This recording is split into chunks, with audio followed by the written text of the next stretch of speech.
Donc ce soir, nous avons une rencontre sur le thème du sport et de la place des femmes dans le sport. Nous accueillons Yvan Gastaut, maître de conférences d'histoire moderne, et Cassandre Blandin. Nous les invitons à échanger sur la réalité féminine contemporaine dans le sport. Nous les remercions tous deux pour leur disponibilité. J'imagine que vous êtes très demandés, très sollicités en amont de ces JO pour des interventions. Merci de votre présence et c'est à vous. Merci beaucoup. Donc ravi de me retrouver ici dans cette salle avec Cassandre, et on va échanger ce soir sur la question, donc comme ça a été annoncé, de la question des femmes dans le sport. On est totalement peut-être complémentaires, mais aussi différents, parce que moi je suis historien et donc plutôt intéressé par l'évolution de la place des femmes dans le sport. Je travaille à l'université de Nice et, comme vous l'avez dit, dans le cadre des Olympiades culturelles, je travaille notamment sur la question du sport. On est amené à pas mal avoir de travail, de colloques, d'expositions, notamment une à Paris qui va s'ouvrir sur les Jeux Olympiques également. Et effectivement, ce thème est un thème très important, notamment parce que la société évolue et que la question des femmes dans le sport est un sujet de société central. Voilà. Et peut-être je vais laisser Cassandre se présenter aussi. Bonjour à tous. Du coup, effectivement, on est plutôt complémentaires parce que moi, je n'ai pas vraiment la partie historique, mais par contre, j'ai le vécu de femmes sportives et voilà, et notamment en voile, qui est un sport quand même plutôt masculin à la base. Donc moi, je suis là plutôt pour échanger sur mon vécu. Voilà, donc on va se succéder. On s'est donné un temps à peu près de 15 minutes chacun pour aborder nos disciplines, échanger ensuite, et puis bien sûr vous donner la parole pour des questions et des interrogations, le tout jusqu'à à peu près 19h30, on s'est dit. Hein, voilà, donc c'est un peu comme ça qu'on va en avance. Alors, quelques éléments. Moi, j'ai quelques images, et Cassandre aussi va montrer quelques images par la suite. Quelques images pour essayer de donner un champ un peu large de la place du sport féminin, avec cette idée que donc on part sur le fait que les Jeux Olympiques 2024 sont des Jeux qui sont à parité. Pour la première fois de l'histoire, depuis la création des Jeux, il y a ce cahier des charges, on va dire, cette volonté affichée, désormais presque nécessaire, on pourrait dire, de faire en sorte qu'il y ait autant d'athlètes masculins que féminins lors des Olympiades de 2024, ce qui est le cas. Ça n'a pas été le cas pendant toute l'histoire des Jeux, et on pourrait dire que les premiers Jeux Olympiques, il n'y a aucune femme qui y participe. Et puis, je vais en parler un tout petit peu, il va y avoir une évolution. Et ce que je voudrais dire d'emblée, peut-être, sur ce sujet, c'est que l'évolution n'est pas linéaire. On n'est pas passé de rien à tout, si on peut dire, même si tout n'est pas vraiment le mot, mais en tout cas vers quelque chose qui évolue positivement. Il y a eu des phases un peu comme ça, sinusoïdales, avec un moment qui a été important, c'est le début, fin du 19e et début du 20e siècle, où, pendant lesquels, cette période-là, les femmes sont assez présentes dans les sports, et je dirais dans certains sports. Hein, le sport que Cassandre... dans lequel Cassandre évolue, hein, et dans lequel elle est championne de haut niveau, est un sport qui pourra nous interroger sur la mixité, parce qu'on affiche souvent la notion de mixité totale, mais je crois que sur ce sujet, il y a pas mal de choses à dire, on y reviendra tout à l'heure. Je voudrais montrer quelques images, hein, simplement pour montrer qu'à la fin du 19e siècle, dans certains sports, et notamment des sports qui sont des sports soit considérés comme mondains, soit considérés comme, disons, ouverts aux femmes, les femmes sont présentes, et notamment dans des images. Hein. Alors c'est l'art, c'est parfois les reportages. Alors par exemple, ici le vélo. Voilà, le vélo, quand les courses de vélo se sont développées, il y a eu une présence féminine. Et on voit ici dans des tableaux d'art, tout simplement, la présence de femmes. Hein. Je vous laisse découvrir ces artistes. Et aussi le fait que lors des premières compétitions de vélocipèdes, il y a eu, alors il n'y a pas eu un Tour de France féminin au tout début, mais il y a eu quand même des femmes présentes sur des vélos. Alors, ce qu'on appelait à l'époque des grands billes, par exemple ici, cette grande vedette du 19e siècle qui s'appelle Blanche d'Artigny, qu'on présente souvent affublée de son outil de loisir qui est un vélo, mais aussi des tableaux d'ambiance d'une époque, comme ici les bois environnant Paris, où quand on regarde des scènes de vie mondaine, on voit que les vélos sont présents. Donc on voit qu'une activité féminine est présente et que cette activité va se transformer aussi en compétition, avec même des vedettes féminines. Hein. On a souvent oublié ce type de femmes pratiquant des compétitions de très très haut niveau, et je pense notamment à Lisette Marton, qu'on appelait Lisette Quintin, qui était devenue en 1896 la championne du monde de vélo féminin, de cyclisme féminin, hein, qui parfois d'ailleurs battait des hommes, comme on le voit ici dans cette compétition, où l'image nous suggère qu'elle est en train de pister 3 hommes en tandem et qu'elle est peut-être en train de les battre potentiellement. Donc voilà, cette image de la femme à vélo est une image qui existe déjà à la fin du 19e et début du 20e siècle. Vous voyez, toutes ces images sont d'une manière assez évidente, une manière d'attester que ce sport est important. Et notamment, vous voyez, hein, ici on parle des vélocipédistes du Bois de Boulogne, et on vous montre une course de dames. Donc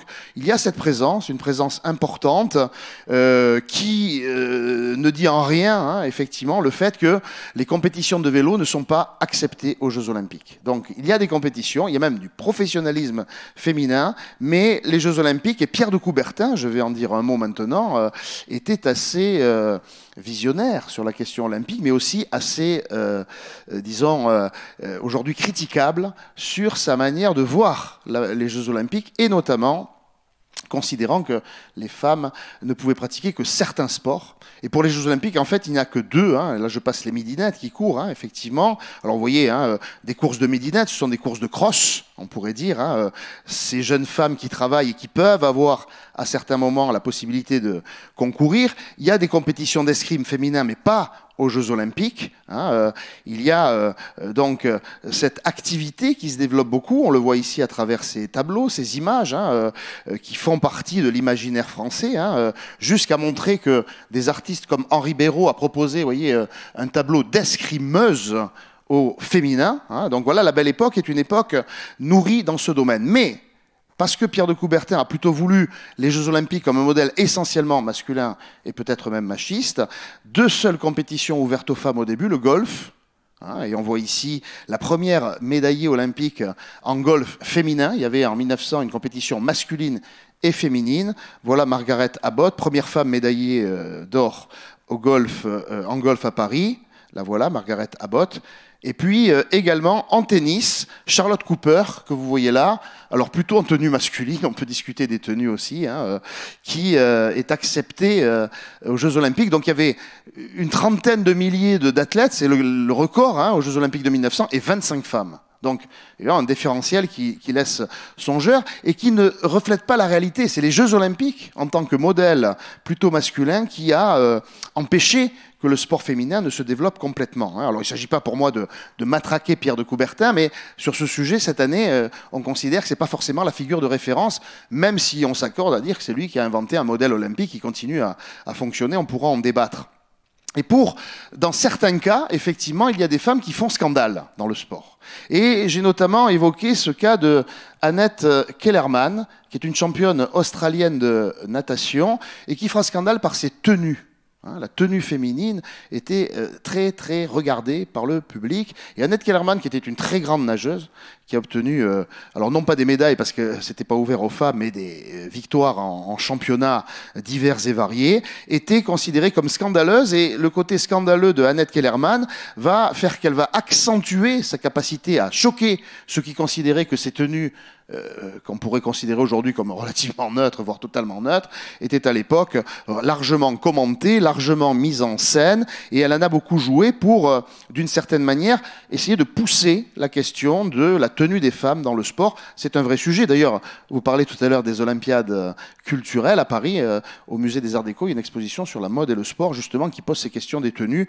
Donc je passe là-dessus. Annette Kellerman, grande figure, hein, qui a même donné lieu à des films, et qui a incarné cette femme qui a voulu passer outre les interdits potentiels de cette dimension. Et on pourrait d'ailleurs questionner cette question du genre dans le sport, avec l'idée qu'il y aurait des sports plutôt pour les hommes, des sports plutôt pour les femmes, et que bon, on accepte les femmes dans certaines disciplines comme le patinage artistique, comme peut-être la gymnastique et différents sports estampillés comme féminins, et peut-être aussi des sports uniquement considérés comme masculins. Je vous fais référence à ce film, hein, qui s'appelle Le Grand Bain, qui essaie justement de casser les stéréotypes, hein, à l'inverse. C'est-à-dire des hommes qui s'essaient à la natation synchronisée en montrant effectivement que l'image qu'ils ont est une image souvent dégradée parce que plutôt que de faire des sports virils, ce sont des sports qui renvoient à un idéal plutôt féminin. Et on voit que là se joue, ce film qui date d'il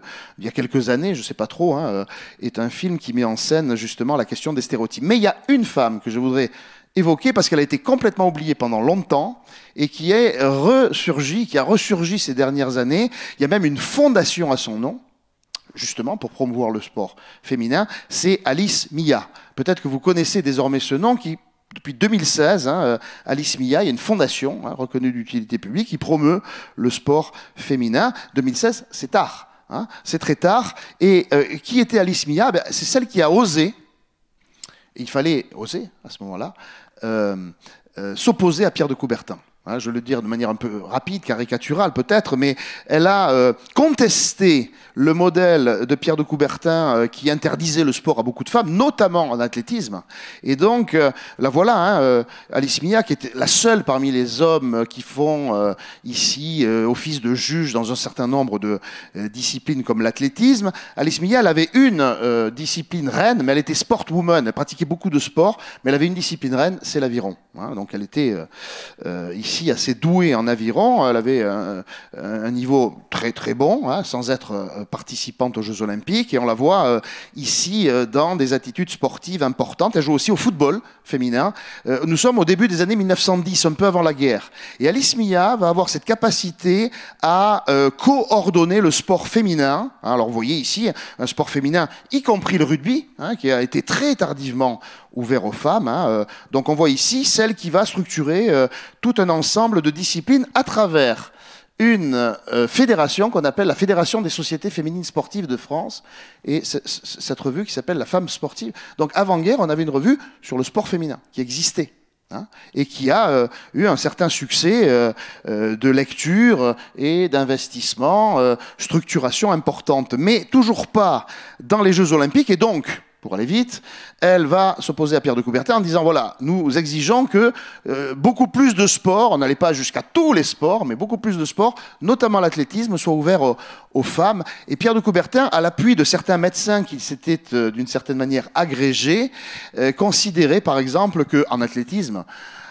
ou en natation, le sport féminin ne devait pas être promu tout simplement parce qu'il posait des problèmes de santé aux femmes, divers problèmes de santé. Et donc on considérait qu'une femme ne pouvait pas faire plus de 400 mètres. Et que le 800 mètres, par exemple, était déjà trop. Alors quand on sait aujourd'hui que on peut faire des trails et des ultra-trails, garçons comme filles, évidemment, ça fait sourire. Mais à l'époque, c'était une sorte de mythe qui disait que 800 mètres, une femme peut avoir des problèmes de santé. Donc une sorte de stéréotype comme ça, dont les médecins étaient d'une certaine manière les pourvoyeurs. Donc elle a organisé des contre-Jeux Olympiques féminins. Et au début des années 20, on a failli avoir finalement un modèle qui allait se fonder sur une séparation des sexes.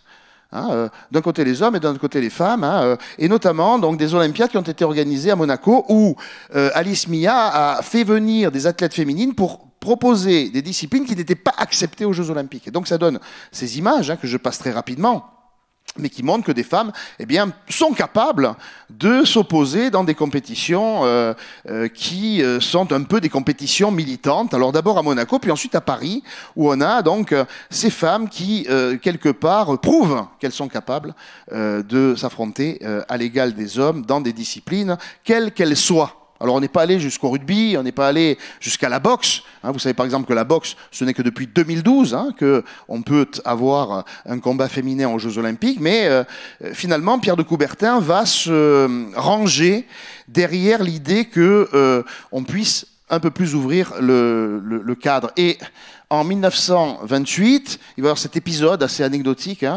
de Coubertin accepte le 800 mètres féminin. Mais le 800 mètres féminin, alors là, il ne s'est pas agrégé des médecins, il s'est agrégé des journalistes. Et les journalistes vont commenter cette course comme si les femmes qui ont fini le 800 mètres, et toutes n'ont pas fini, et on va beaucoup jouer là-dessus, avaient épuisé ces femmes qui se sont arrivées avec allaitement, difficulté de respirer et autres. Et on va considérer que ce 800 mètres, il faut à nouveau l'abandonner. Et on attendra 1960 pour le voir, avec notamment cet athlète qui avait gagné la médaille d'or à ce moment-là. Il y a une vedette féminine qui a fait changer les choses, c'est Suzanne Lenglen, que vous connaissez peut-être en tennis. Alors le sport féminin était essentiellement le tennis, avec des médailles d'or pour la France. Et Suzanne Lenglen, que vous voyez là, est devenue la première vedette féminine en tennis et en sport, jusqu'à carrément devenir une sorte de fashion victime, on pourrait dire, hein, qui a remporté Wimbledon, qui a été celle qui a marqué véritablement les années 20. Hein, très jeune, elle a commencé à avoir des médailles. Hein, et puis ensuite, les gens de la mode, du spectacle se sont intéressés à elle, même de designer des robes à son effigie. Hein. Je pense à Jean Patou, le designer, qui lui a dessiné une robe un peu moderne pour l'époque. Quand on a vu celle qui avait eu la médaille d'or en 1900 avec la cravate et le corset, c'était quelque chose de vraiment différent. Donc, Suzanne Lenglen, années 20, années 30, grande figure du sport féminin, avec aussi une dimension artistique. C'est qu'elle est tellement forte, elle est tellement efficace que certains artistes vont vouloir la présenter aussi comme une artiste. C'est pas très sportif, cette posture-là. C'est plutôt une posture pour les photos d'art, et notamment le photographe Pierre-Henri Lartigue était passionné par son art et lui a redemandé, ou lui a plutôt demandé de prendre des poses qui étaient plutôt pour la photographie d'esthétique que pour évoquer son talent, on pourrait dire, d'efficacité extrême. Hein. Et bien sûr, patrimoine, parce que Suzanne Lenglen, on dit son nom en permanence lorsqu'on regarde Roland Garros, puisqu'un cours est à son nom depuis quelques années, le cours Suzanne Lenglen, qui n'est pas le cours central, mais un cours numéro 1, on pourrait dire. Hein. Et puis, les femmes vont aussi s'émanciper dans ces années 1920 avec la course automobile. Course automobile, un peu comme les sports nautiques, et en particulier la voile, sont des courses qui peuvent être mixtes. Et on a eu, dans les années 20 et 30, des coureuses automobiles qui s'alignaient contre des hommes dans des compétitions mixtes, où l'homme et la femme, avec l'auto, sont sur un pied d'égalité. On a eu quelques championnes. Hein, alors, d'abord, c'était plutôt des courses entre Paris et Saint-Raphaël, qui là étaient des compétitions strictement féminines, hein, mais on a eu aussi des compétitions où les hommes et les femmes étaient mêlés. Et je voulais vous présenter une personne qui a été complètement oubliée, qui s'appelle Hélé, H-E-L-E, Nice, qui a remporté bien des courses dans les années 20 et 30 et qui battait des hommes en compétition. Donc ça, c'est effectivement une histoire à raconter, l'histoire des femmes pilotes. Aujourd'hui, les femmes sont potentiellement pilotes, y compris en Formule 1, mais malheureusement, hein, on en reparlera, on n'en voit pas beaucoup, voire pas du tout. Hein. Donc, on a eu un temps, je ne sais pas si vous vous rappelez, dans les années 70-80, une personne qui vient de Nice, pas loin, Michel Mouton, je ne sais pas si tu vois, Michel Mouton, qui était une pilote de rallye qui avait un grand succès, y compris sportif, mais aussi un succès, disons, d'estime dans ce contexte, parce qu'elle gagnait des courses contre des hommes dans ce cadre-là. Donc voilà, Hélénis qu'on peut mettre en avant.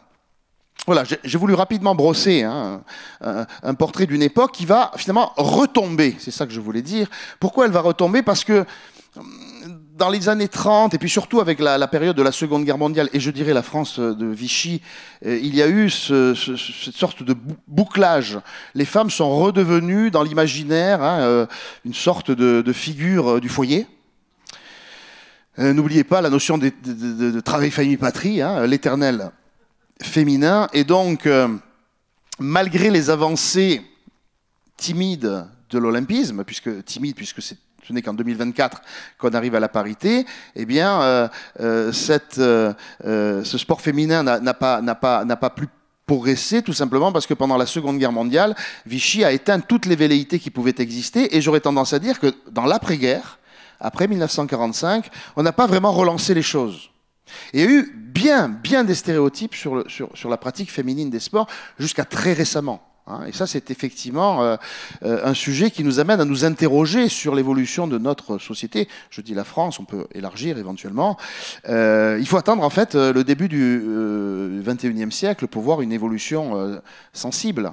Et peut-être qu'on évoquera le fait qu'il y a encore des manques, mais cette évolution sensible a quand même montré, par exemple, l'intérêt qu'on a pu avoir pour le football féminin, la Coupe du Monde de football qui a été organisée. Alors, est-ce que c'était parce qu'elle était organisée en France, qu'il y a eu une sorte d'attention Mais on peut noter que donc pendant cette période de la guerre et puis les longues décennies qui ont suivi la guerre, le sport féminin n'intéressait pas beaucoup de monde, mis à part quelques disciplines dont la voile peut être un élément à mettre en réflexion. Donc voilà, sur mon propos introductif, si vous voulez, hein, pour montrer une sorte de périodisation.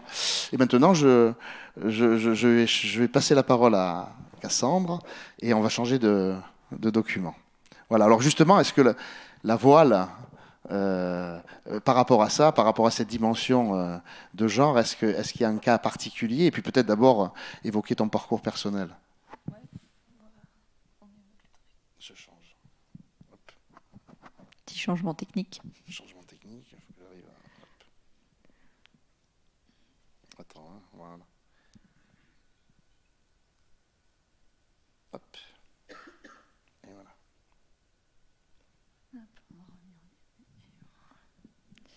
C'est pas la première. Ah, c'est pas la première. Hop. Voilà.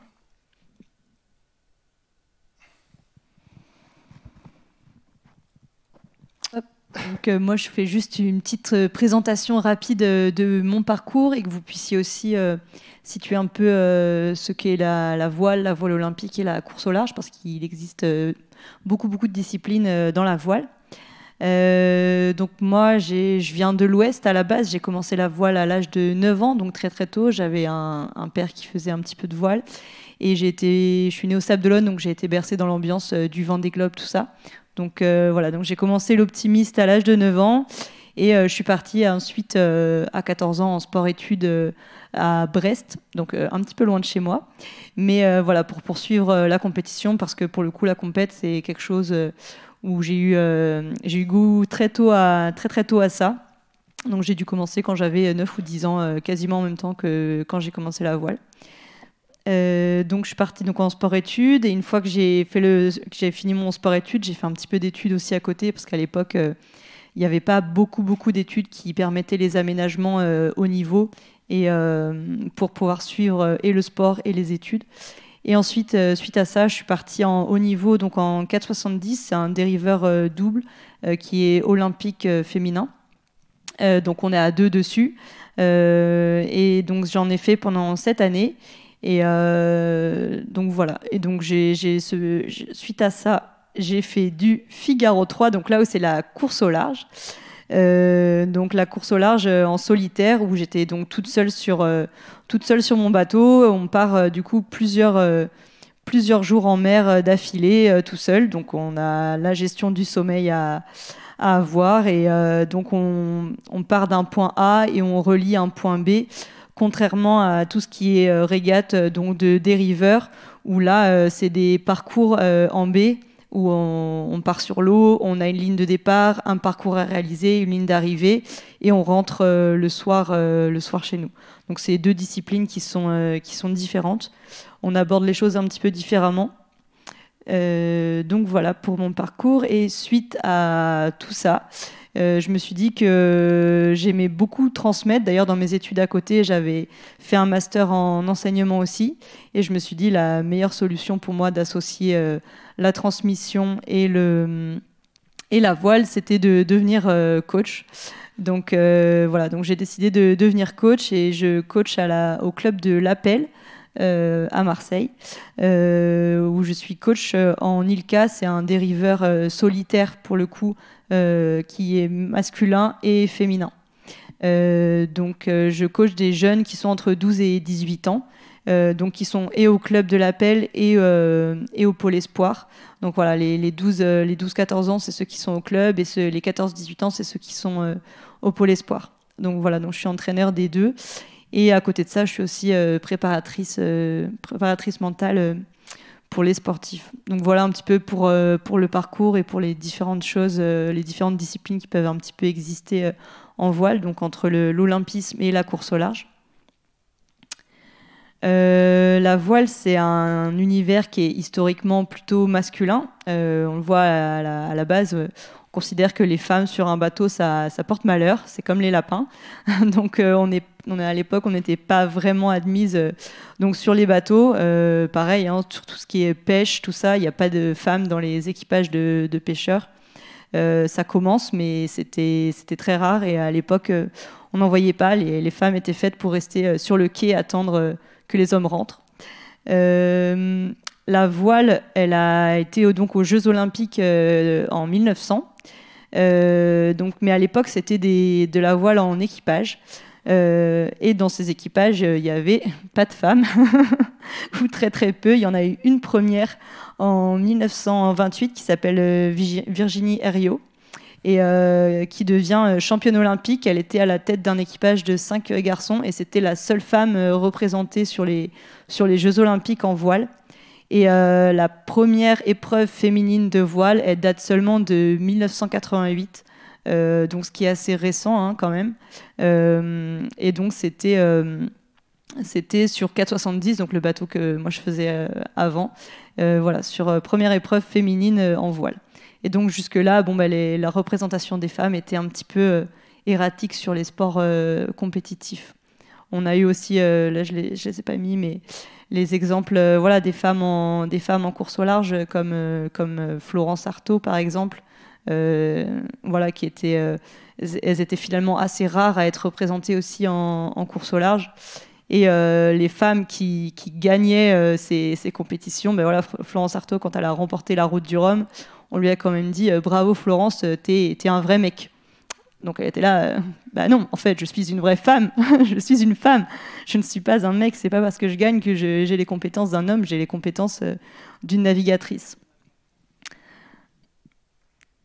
Moi, donc je vais parler un petit peu de mon parcours et de mon vécu de ce que j'ai pu ressentir en tant que femme du coup qui évolue dans un milieu sportif qui est plutôt masculin.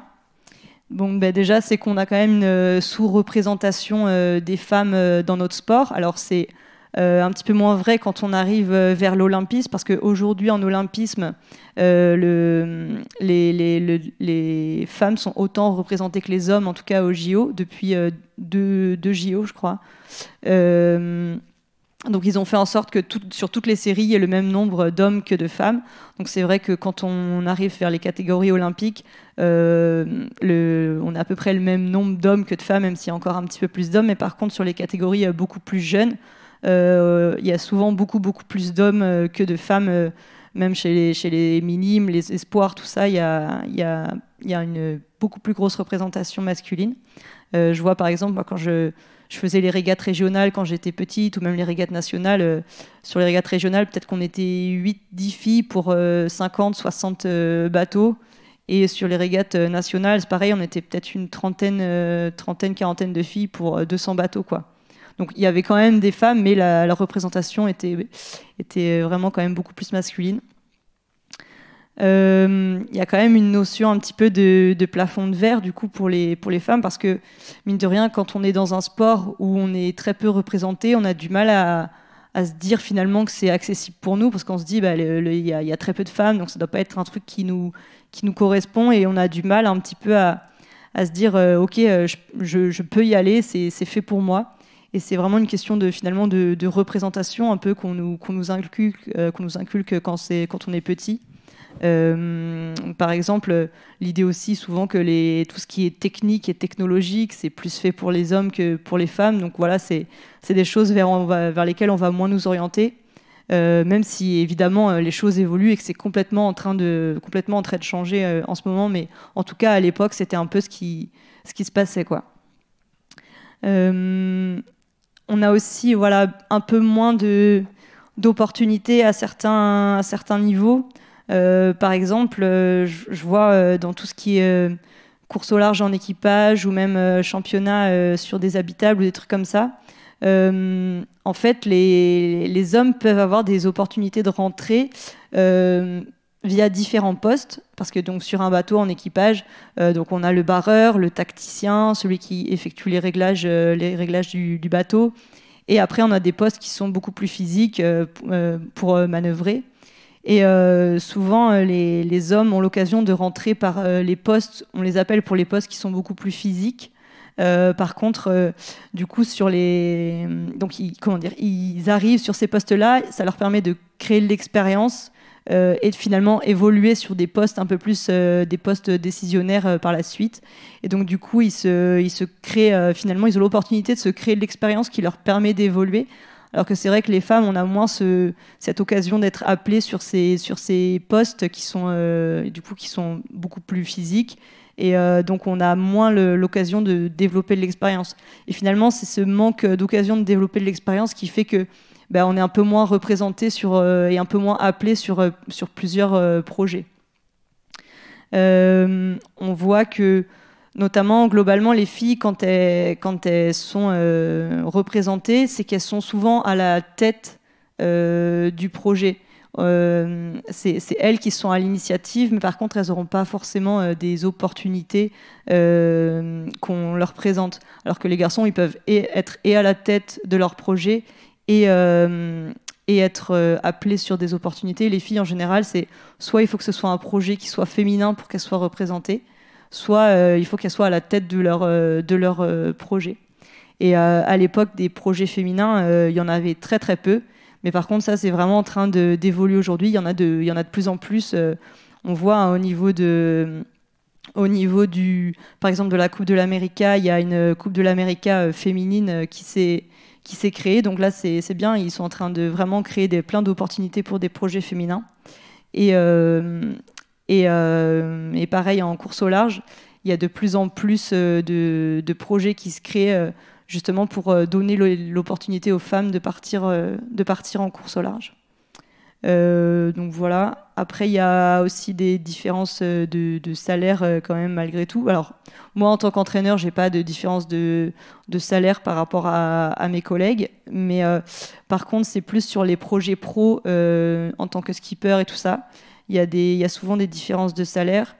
Je repense à Justine Métro, qui est une navigatrice en course au large, qui a écrit une lettre à ce propos.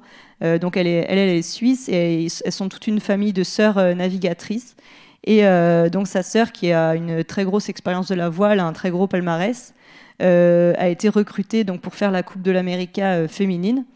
Et en fait, c'est des personnes qui ont les mêmes résultats, hommes et femmes confondus. Donc c'est des personnes qui ont des résultats au niveau olympique, qui peuvent avoir des médailles olympiques, des choses comme ça. Et en fait, pour un même niveau de palmarès, finalement, les hommes, on va se concentrer sur le projet masculin et c'est eux qui auront un salaire, un gros salaire et beaucoup d'opportunités et toute l'attention média et l'attention du projet. Et finalement, le projet féminin à côté, elle, ce qu'elle disait, c'est que le salaire qu'on proposait aux femmes était ridicule, voire beaucoup plus faible, et voire inexistant, comparé à celui des hommes, et que le projet était beaucoup moins considéré, alors que pourtant, c'est des personnes qui ont le même nombre d'années d'expérience, les mêmes palmarès. Donc il y a quand même encore des petites inégalités à ce niveau-là. Souvent aussi, moi dans mon parcours en tout cas, ce qui s'est passé, c'est qu'on a eu quand même pas mal de commentaires ou de remarques sur notre condition de femme dans la voile.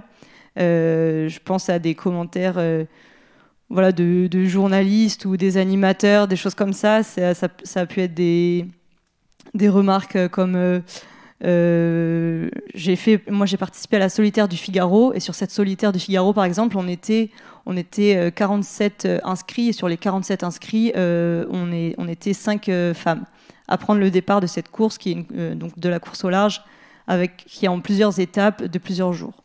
Et donc sur cette course, je me suis fait interroger par un journaliste qui me dit mais de toute façon vous êtes là parce qu'il y a beaucoup de mecs à draguer, non ? Et j'étais là, mais non, je suis là parce que je suis là pour naviguer, je suis pas là pour aller draguer des garçons. Enfin, quelle idée ! J'ai été choquée de la question, quoi. Enfin, c'est des choses comme ça qu'on a pu avoir, ou alors par exemple aussi des commentaires de journalistes qui finalement passent plus de temps à décrire à quoi on ressemble plus que décrire ce qu'on a fait, nos compétences. Il y a aussi, je pense à une chose, il y a eu un article qui a été fait sur sur le, comment dire, le hashtag une femme. Donc il y a une page Wikipédia qui a été créée pour la femme, on va dire, et qui répertorie en fait le nombre de fois où la femme apparaît dans un titre, ou une femme apparaît dans un titre d'article. Donc par exemple, une femme a remporté le Vendée Globe, une femme est devenue PDG, une femme a remporté telle course, une femme a gagné. Et en fait, on ne dit jamais un homme a gagné quelque chose, et que finalement, ça a un petit peu deux conséquences. C'est qu'il y a un côté où non seulement on décrédibilise un petit peu la personne, on ne parle pas de la personne qui a fait ça, et en disant une femme, on renforce un petit peu le côté, ce qu'elle fait, c'est exceptionnel, mais en fait, ce serait exceptionnel pour n'importe qui, pour que ce soit un homme, une femme. Par exemple, Kristen Schaeffer, qui a remporté la Golden Globe, qui est un tour du monde sans assistance, sans électronique, sans rien, en voile.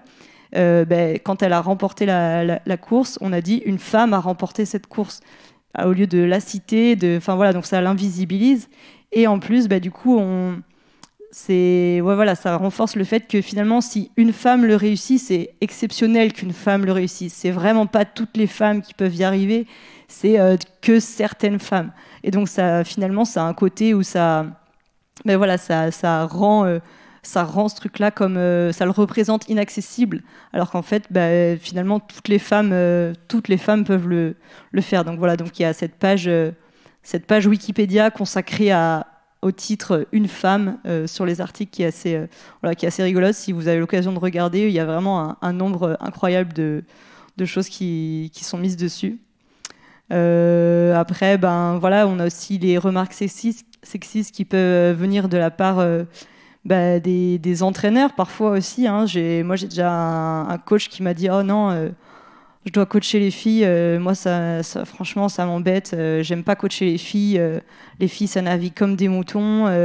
C'est pas hyper, c'est pas hyper agréable à suivre. » Et sous-entendant qu'on était beaucoup moins compétente, que notre façon de naviguer était beaucoup moins belle que celle des garçons, ce qui en plus est totalement faux, parce que techniquement on est sur les mêmes bateaux, on fait les mêmes choses, et qu'on voit très bien que les femmes, quand elles sont confrontées aux hommes, elles y arrivent aussi bien. On est sur des postes, tout ce qui est poste de bar, poste décisionnaire, c'est des choses où les femmes ont exactement les mêmes compétences que les garçons. C'est pas un poste où il y a une demande physique particulière, parce qu'il y a quand même aussi une réalité qui est biologique et physiologique, c'est que à entraînement égal, les hommes auront un petit peu plus de force que nous quand même. Un homme sportif et une femme sportive, les hommes auront un peu plus de force, mais il y a plein de postes en voile, pour le coup, où on n'a pas besoin forcément de force, et sur ces postes-là, on est quand même pour autant sous-représenté, et on a moins d'occasions de faire un petit peu les choses. Donc voilà, il y a aussi le côté, ça c'est en train de changer pour le coup, mais les menstruations n'étaient pas considérées du coup du tout non plus dans notre sport. Et alors que malheureusement, c'est quand même quelque chose qui impacte notre quotidien, notre préparation physique, qui impacte notre façon, des fois, notre gestion émotionnelle, des choses comme ça. On peut avoir vraiment un gros impact, et ça varie beaucoup en fonction de chaque femme. On est vraiment toutes différentes là-dessus. Mais c'est vrai que nous, on avait là-dessus, les entraîneurs n'étaient pas du tout au fait de tout ça. Ils étaient à milieu, et plus c'était... oh là là, vous êtes chiante avec vos règles, vraiment. On a eu plein de remarques à ce niveau-là, et c'est plus, oh là là, c'est bon, t'es énervé aujourd'hui, t'as tes règles. Même si des fois nos demandes étaient légitimes, on s'énervait pas forcément aussi parce qu'on avait nos règles, mais parce qu'on avait le droit d'être énervé. Et donc voilà, donc c'était un petit peu le côté menstruation, mais ça, je pense que c'est un peu dans tous les domaines, pas que le sport. Et donc du coup. Je sais que j'ai aussi pu faire une fois un retour en camion, parce que quand on se déplace en camion avec des remorques derrière, tous nos bateaux, on transporte tout notre matériel par la route pour aller sur les compétitions. Et on fait des fois des trajets qui sont très très très longs, qui peuvent aller jusqu'à 20 heures de trajet.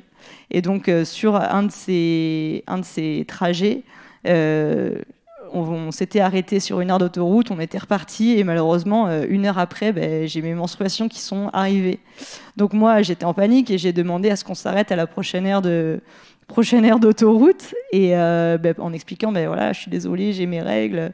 Et là, il y avait donc le coach qui était dans le camion. Ils m'ont dit « Oh là là, mais t'es chiante avec tes règles, franchement, mais dérouille-toi, tu sais quoi, on s'arrête il y a 1 heure. Mets-toi un mouchoir et ça va aller, on tient comme ça. Maintenant, on s'arrête pas avant 6 heures quand on aura besoin de faire le plein, quoi. » Et le coach ne disait rien du tout. Et j'ai dû batailler comme ça pendant 10 minutes pour réussir à s'arrêter sur 1 aire d'autoroute pour avoir le droit juste de pouvoir me nettoyer, quoi. Donc voilà, c'est l'histoire un petit peu quand on est un petit peu sous-représenté aussi en tant que femme, parce que moi j'étais dans un groupe à cette époque-là où on était juste 2 filles dans un groupe de 10 garçons, et c'est vrai que les gars ils le considéraient pas du tout. Et là l'entraîneur il a mis 10 minutes avant de dire bon ok, allez c'est bon les gars, on s'arrête, au lieu de finalement leur dire tout de suite non les gars vous déconnez, stop on s'arrête, c'est comme ça quoi. Donc voilà, donc il y a eu un petit peu j'ai eu plein de petites choses un peu comme ça, moi tout au long de mon parcours. Mais le positif, c'est qu'en ce moment, il y a plein d'évolutions, il y a plein de choses qui changent et ça, c'est vraiment bien. Par exemple, l'histoire des menstruations, les hommes et les entraîneurs maintenant se forment beaucoup plus là-dessus. Ils ont un réel intérêt pour ça. Et donc c'est hyper cool parce qu'au moins ça montre qu'il y a de l'intérêt, que les choses sont en train de changer, même si voilà ça peut être compliqué pour eux aussi de se mettre à notre place parce que c'est pas quelque chose qu'ils vivent, mais au moins de montrer qu'il y a de l'intérêt, de la tolérance vis-à-vis de ça, c'est quelque chose qui est vraiment cool. Il y a aussi énormément de développement des projets féminins. Je parlais tout à l'heure de la Coupe de l'Amérique, il y a un projet féminin donc qui s'est monté, donc ça c'est vraiment bien parce que jusque-là ça n'existait pas.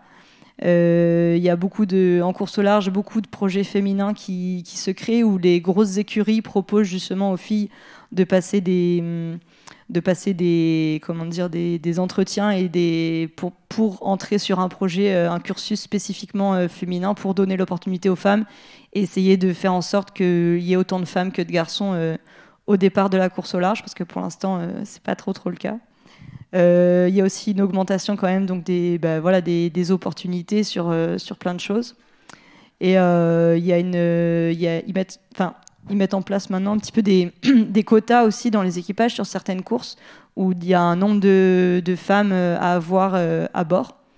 Donc on peut questionner un petit peu l'intérêt du quota, mais finalement c'est quand même quelque chose qui, à mon sens, est positif dans le sens où, comme je disais tout à l'heure, finalement, ce qui est dur pour les femmes, c'est qu'on n'a pas d'occasion de créer de l'expérience et que la mise en place de ces quotas, finalement, ça permet déjà aux plus jeunes de voir, ok, je suis représentée dans toutes ces disciplines et de se dire, c'est quelque chose vers lequel je peux aller, j'ai la possibilité de le faire. Et en plus, ça permet aux femmes du coup de créer de l'expérience et finalement c'est cette prise d'expérience qui va permettre de développer tout autant de compétences que les hommes parce qu'on a les mêmes capacités à développer des compétences, mais c'est finalement juste le manque d'expérience qui fait qu'on ne peut pas. Donc là, l'augmentation des opportunités et la mise en place de quotas permet justement de pallier à ce manque d'opportunités de créer de l'expérience. Donc pour moi, c'est quelque chose qui est plutôt positif, qui est une solution malheureusement, on va dire, imposée. Mais finalement, c'est à force, on espère à terme qu'en fait, il n'y aurait plus besoin de ces quotas et que ça soit finalement quelque chose qui vienne assez naturellement de mixer en fonction des compétences et non pas en fonction de si on est un homme ou une femme. Et voilà, et donc on voit quand même que les mentalités évoluent, qu'il y a une volonté en tout cas de mettre en place des choses et que ce soit un peu dans tous les sports, dans la société en général et aussi dans la voile. Dans la voile, il y a vraiment une considération maintenant de la place de la femme et notre avis est beaucoup plus écouté. Même moi, en tant que coach, maintenant aussi, je le vois par rapport à quand j'étais coureuse il y a 10 ou 15 ans, notre avis n'était pas du tout considéré. Et maintenant, on voit que tout le monde fait des efforts et même les garçons ont pris conscience aussi, parce qu'à l'époque, c'était inconscient aussi. C'était pas forcément volontaire de leur part, mais mais que maintenant il y a une volonté de, voilà, quand on fait une réunion tous ensemble, et je suis souvent la seule femme coach, et ben ils ont une volonté de vraiment de me faire sentir que ma parole est écoutée, que ce que j'ai à dire est important, et que de vraiment que je sente que j'ai ma place dans les réunions. Donc ça, c'est en tout cas plutôt agréable.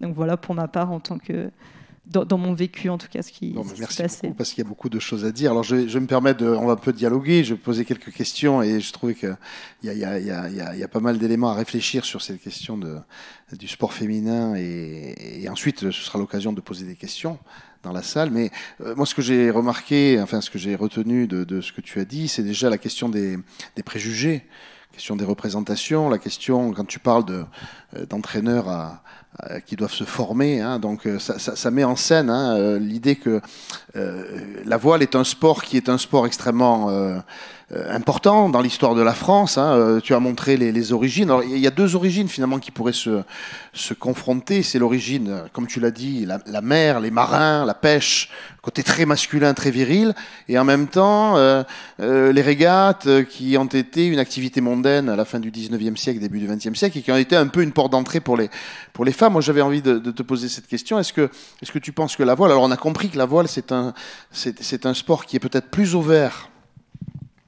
aux femmes que d'autres sports. Est-ce que tu penses justement que la voile est un peu un sport qui est un peu à l'avant-garde sur la dimension féminine, en considérant que tu as parlé des évolutions de mentalité? Est-ce que la voile est un sport qui peut aider justement à faire évoluer les préjugés lourds qui continuent encore d'exister? Alors, je pense que tous les sports peuvent en soi faire évoluer ces préjugés. Après, je ne sais pas exactement ce qui se fait dans d'autres sports pour pouvoir comparer. Mais en tout cas, oui, je pense que là, la voile, elle est c'est quand même sur une bonne lancée, en tout cas, pour faire évoluer les choses et pour, avec tout ce qui se met en place pour justement faire évoluer, oui, ces préjugés. Après, est-ce que la voile est plus en avant-garde que d'autres sports? J'avoue que pour moi, c'est difficile à dire. J'ai pas trop le recul sur ce qui se fait ailleurs. Mais en tout cas, oui, je pense que tous ces projets, cette mise en place, et la mise en place de quotas et tout, ça correspond avec ce qu'on essaye de mettre en place au niveau de la société en ce moment, en tout cas. Moi, souvent, je prends la voile un peu comme un exemple, justement, qui est un sport ouvert à égalité, à parité entre hommes et femmes. Et tu nous as expliqué que ce n'était pas totalement le cas, puisqu'il y a des compétitions ouvertes aux hommes et aux femmes à part égale, enfin je dirais, qui partent sur une même ligne de départ avec les mêmes chances. Et puis il y a des compétitions masculines et féminines, hein, c'est bien ça. Je ne sais pas si aux Jeux Olympiques, il y a des compétitions où les hommes et les femmes sont à égalité au départ. Alors il y a pas de, comment dire, il y a soit des séries masculines, soit féminines aux Jeux Olympiques, soit des séries mixtes où c'est obligatoirement un homme et une femme sur le même bateau. Donc quand c'est des catégories masculines et féminines, on court pas ensemble parce qu'en fait c'est pas les mêmes tailles de bateaux. Les bateaux sont adaptés donc au gabarit et les hommes sont souvent beaucoup plus lourds que les femmes. Donc du coup, ils ont des bateaux qui sont plus grands et les femmes ont des bateaux qui sont un peu plus petits, adaptés. C'est une question de poids en fait, plus que de compétences en tout cas. Et donc voilà, les deux bateaux ne peuvent pas être sur la même ligne de départ parce qu'ils n'ont pas le même rendement en fait sur l'eau. Donc il y a un bateau, comme il est un peu plus grand, forcément il va un petit peu plus vite. Donc voilà.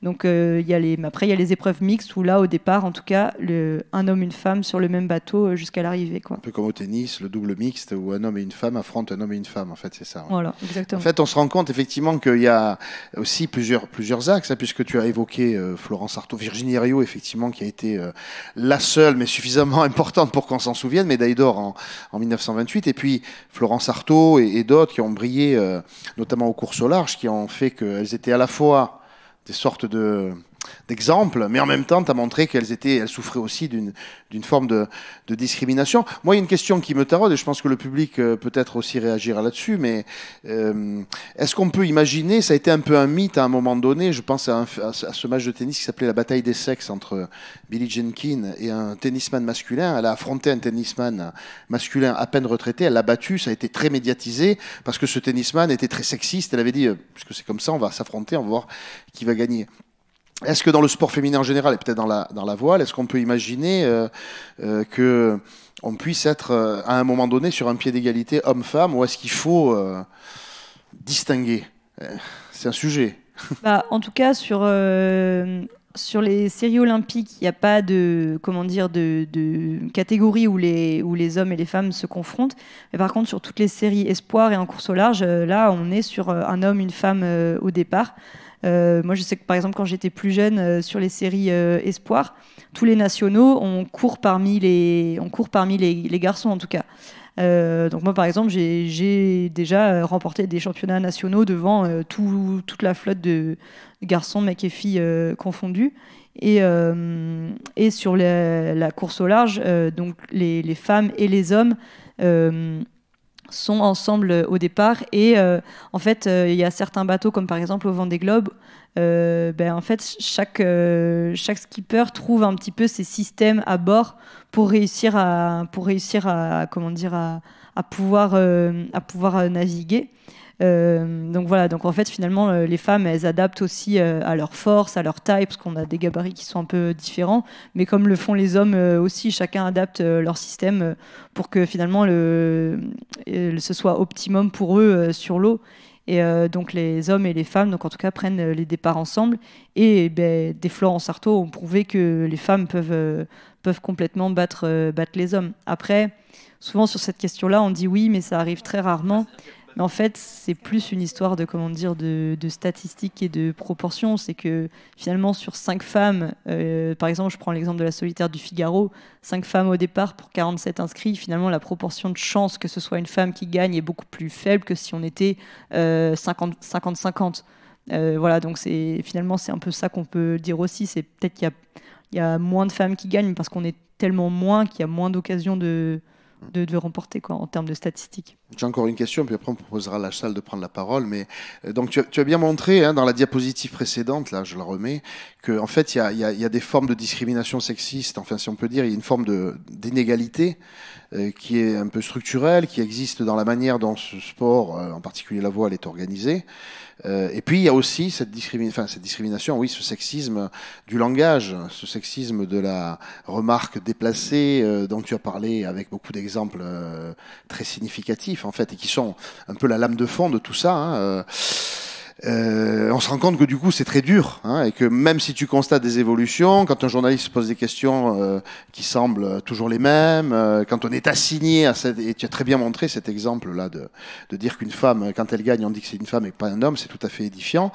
Un peu au diapason de la société, quand on a mis en place la loi sur la parité, c'était en 2000, imposant dans la vie politique une présence, disons, obligatoire de femmes sur les listes électorales notamment. Est-ce que tu penses que, justement, passer par les quotas, je pense peut-être la réponse, mais est-ce que passer par les quotas, est-ce que ça te semble une bonne mesure? Pour moi, oui, parce que comme je disais tout à l'heure, passer par les quotas, c'est une occasion finalement de développer des compétences et du coup de l'expérience.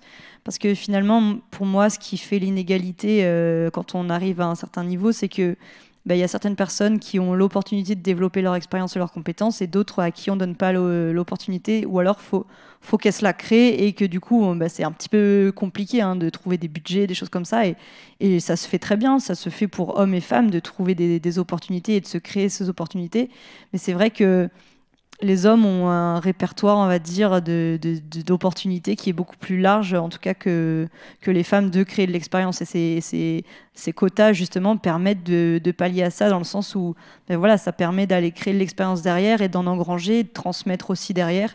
Et donc, c'est ça qui va permettre, finalement, la remise à égalité, qu'on soit homme ou femme. D'accord. Donc on se rend compte effectivement qu'il y a la question des femmes dans le sport, mais aussi dans chaque discipline, où chaque discipline, tu as parlé de la voile, mais on pourrait élargir, chaque discipline a ses propres réalités, on pourrait dire. C'est pas pareil de parler de la place des femmes dans la boxe que dans la voile, que dans le rugby, que dans le football ou que dans le patinage artistique. Effectivement, il y a aussi de grandes différences qu'il faudrait pointer du doigt tout simplement. Mais bon, on peut laisser la place à des questions, à des remarques, à des interrogations, si vous en avez.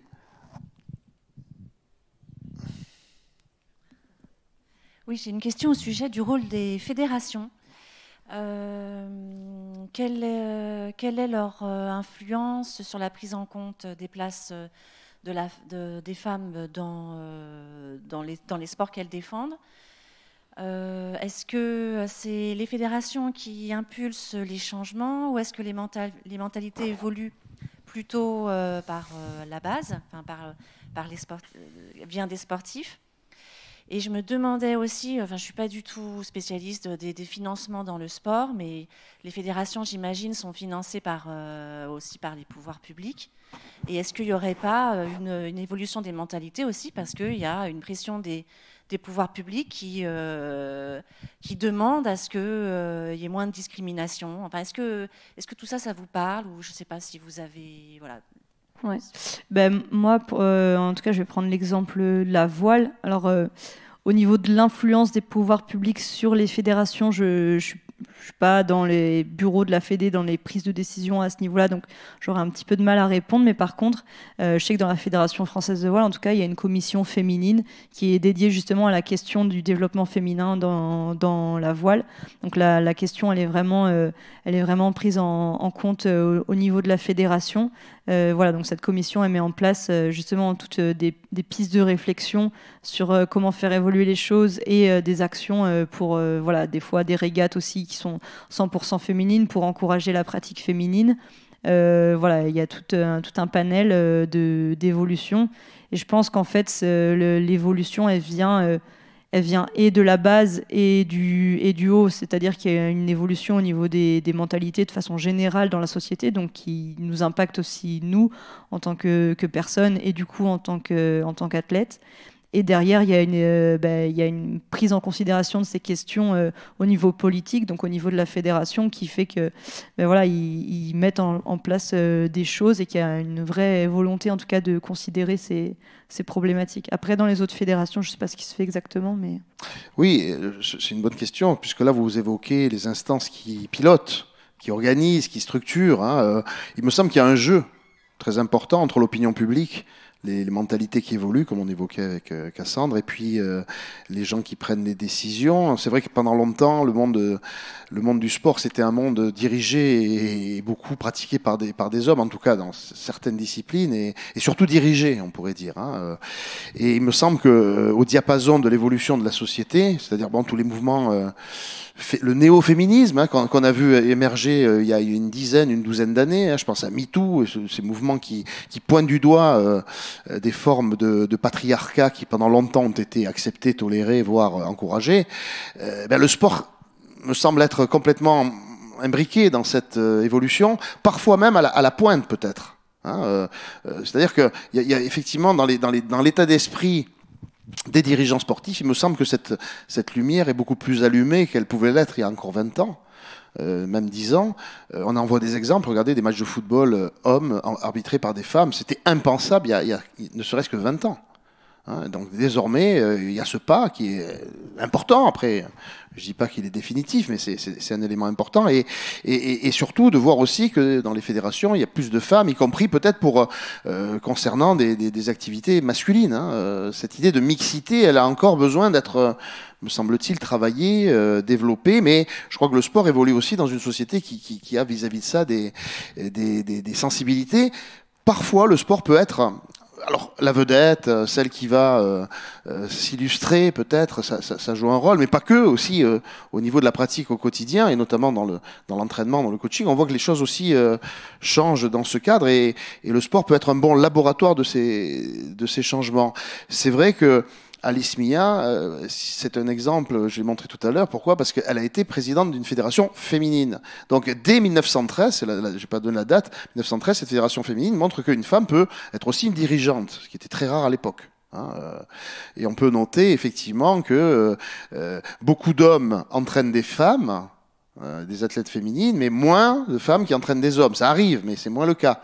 Et il me semble aussi que cette évolution peut-être se joue au niveau des athlètes, des sportifs et des sportives, mais aussi se joue dans l'encadrement, qui est souvent encore très important au niveau des hommes plus que des femmes. Est-ce qu'il y a une autre question? Une autre... oui, madame?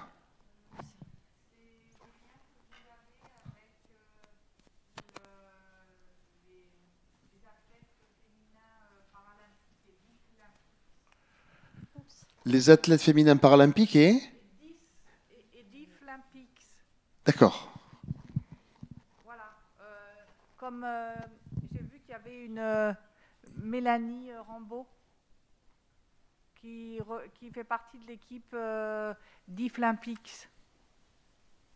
Voilà. Donc je voudrais savoir si vous avez des liens avec ces athlètes féminines, donc paralympiques et Deaflympics. Alors, je ne sais pas si de ton côté, dans la voile, tu as un contact avec des personnes qui sont dans le paralympique, enfin, dans le sport handicap. Et aussi Deaflympics, c'est les Jeux olympiques pour les sourds. Ah oui, oui, oui. Alors, bon, moi je peux dire quelques mots là-dessus, mais de manière, moi j'ai pas de contact. Moi j'étudie plutôt les phénomènes que d'avoir des contacts. Mais ce que je peux vous dire, c'est effectivement que autant on parle de la question du genre, des femmes, des hommes, et autant lorsqu'on traite, regardez ici cette image. Alors là, c'est des panneaux d'une exposition itinérante qui a circulé aussi à Marseille, qui parle ici notamment de Neroli Ferrol, qui est une athlète paralympique, qui a eu cette capacité d'être à la fois présente dans les Jeux paralympiques que dans les Jeux olympiques dits classiques. Et puis les Jeux, effectivement, pour les personnes malentendantes, c'est aussi un projet très ancien. Qui a été déjà élaboré dans les années 50. Et ce que je veux dire par là, c'est qu'il y a aussi cet enjeu, qui est un peu différent, mais qui se place, je dirais, dans le même cadre de l'ouverture, d'une sorte d'adaptation du sport, et notamment des Jeux olympiques, sur différents types de publics, et je dirais différents types d'athlètes. Il n'était pas du tout envisagé par Pierre de Coubertin au début du XXe siècle de placer des personnes à handicap dans les Jeux olympiques. Au contraire, j'aurais tendance à dire. L'olympisme était un hygiénisme qui avait pour vocation essentiellement de mettre en avant des corps virils et parfaits. Or, effectivement, depuis le point de départ, ça a été notamment les Jeux d'après la guerre, la Seconde Guerre mondiale, lorsqu'on a eu les premiers Jeux de personnes qui avaient été blessées pendant la guerre, handicapées, victimes d'atrophie, de membres ou autres, qui ont été les Jeux de Stoke-Mandeville en Angleterre, avec un médecin qui s'occupait de ces personnes amputées et autres, allemands, et qui avait organisé en parallèle, de manière presque un peu illégale, si on peut dire, enfin c'est pas illégal, mais de manière non officielle, j'aurais tendance à dire, des jeux de personnes en fauteuil, notamment. Alors c'était limité à cette catégorie-là. Puis par la suite sont nés, mais tard dans l'histoire, dans les années fin des années 70, les Jeux paralympiques, qui sont aujourd'hui là aussi beaucoup plus visible, avec beaucoup plus de catégories, avec finalement une constellation de catégories. Il faut rentrer dans les détails. Moi, je ne suis pas du tout spécialiste, mais de voir quels sont les types de handicaps, et en fonction des handicaps des compétitions, en tout cas, je ne sais pas si on a atteint un niveau optimal, mais en tout cas, l'idée que quand on parle des Jeux de 2024, il y a les Jeux olympiques, et puis tout de suite suivi par les Jeux paralympiques depuis au moins 2 ou 3 décennies. Donc ça, c'est un élément qui me semble faire partie de l'évolution du sport. Moi, je suis à Nice, à l'université, mais je sais aussi ici à Lumini, il y a beaucoup de formations sur sport et handicap. C'est-à-dire faire en sorte que le handicap ne soit pas une manière d'être complètement à l'écart des activités sportives, mais au contraire aujourd'hui d'être valorisé. En tout cas, je sais qu'aussi, pareil, en voile, on a de nombreuses épreuves en voile.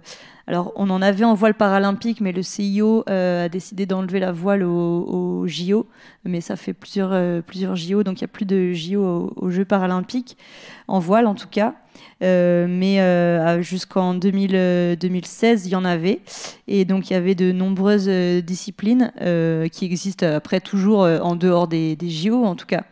Et sur ces disciplines, justement, c'était des disciplines où les hommes et les femmes concouraient ensemble, pour le coup. Après, au niveau de la surdité, il n'y avait pas de choses spécifiques qui étaient mises dans ces catégories de bateaux-là, qui sont des bateaux, du coup, adaptés, avec, du coup, des équipages qui mixent personnes valides et non valides, avec ou sans handicap. Et après, il y a des catégories avec des bateaux qui sont vraiment spécifiquement faits en tout cas pour les personnes handicapées.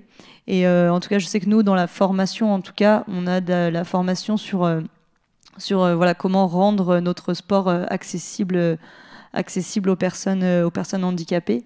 Et justement pour essayer de faire en sorte que ce soit accessible le plus possible pour tout le monde et d'essayer de voir comment on peut adapter, parce que des fois on n'a pas toujours des bateaux en fonction des clubs, hein. Les clubs n'ont pas toujours de moyens et ça peut être des achats de bateaux qui coûtent assez cher, les bateaux qui sont adaptés, et on essaye en tout cas de voir comment on peut faire avec nos moyens pour, même si on n'a pas ces bateaux qui sont spécifiquement adaptés, en tout cas faire en sorte que les personnes handicapées puissent quand même avoir accès à la pratique.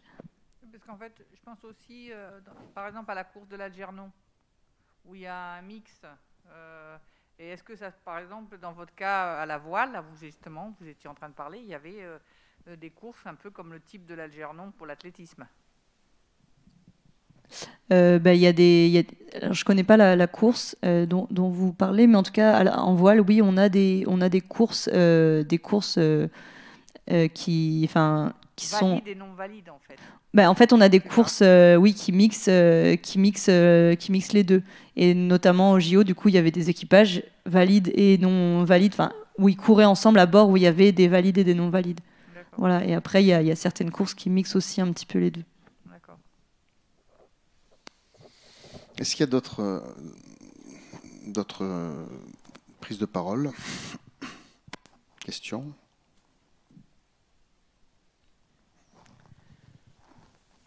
Non, je crois que c'est tout. Est-ce que vous voulez ajouter quelque chose? Non, moi je trouve que donc effectivement là, je vais rajouter quelque chose. Du coup, je vais juste dire et je laisserai la parole à Cassandre après.